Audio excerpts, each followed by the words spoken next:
এটি একটি গন্ধরাজ লেবু গাছ, বন্ধুরা দেখতে পাচ্ছেন স্ক্রিনে।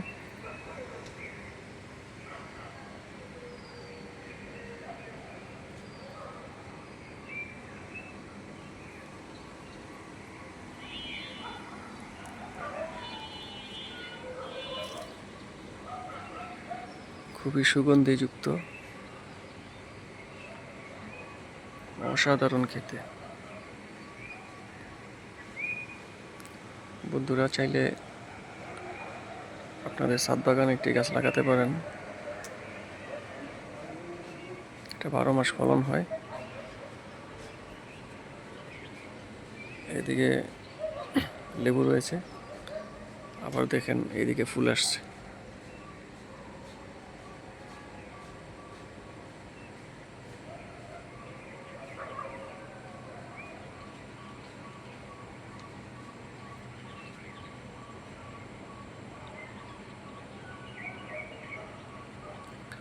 এটি একটি মাতৃ গাছ, এখানে দেখতে পাচ্ছেন।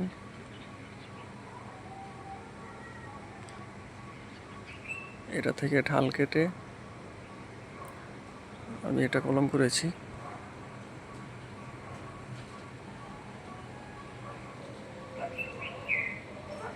এটি একটি কলমের গাছ।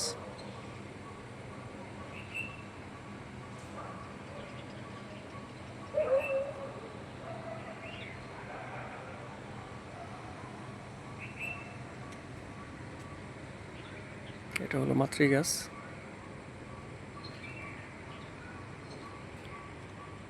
এটা একটি রঙের ড্রামে লাগানো।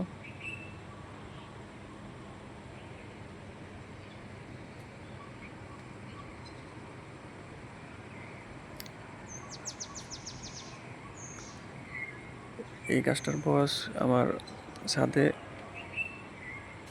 7 বছর হয়ে গেছে। খুবই ঝোপালো হয়েছে।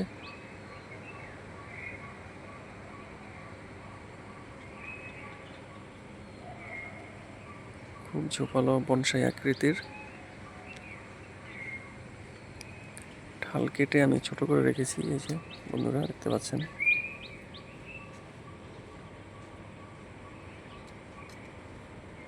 হার্ড পুনিং, সফট পুনিং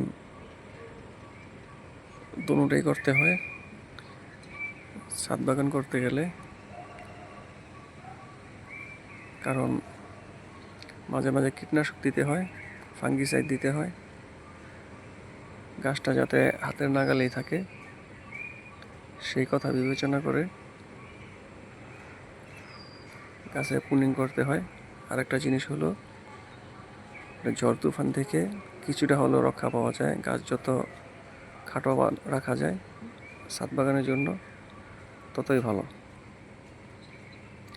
গাছ হাইট বেশি হয়ে গেলে বাতাসে খুব সমস্যা হয়, মাঝে মাঝে টব উল্টে পড়ে যায়। সেজন্য বন্ধুরা গাছ খুব খাটো করে রেখেছি আমি। এই যে দেখেন বন্ধুরা, এটি একটি 12 মাসি সবেদা গাছ। এটা খুব খাটো জাতের, দেখেন হাফ ড্রামে লাগানো। খুব ছোট গাছ কিনেছিলাম, কারণ ছোট গাছ কিনলে একটাই সুবিধা,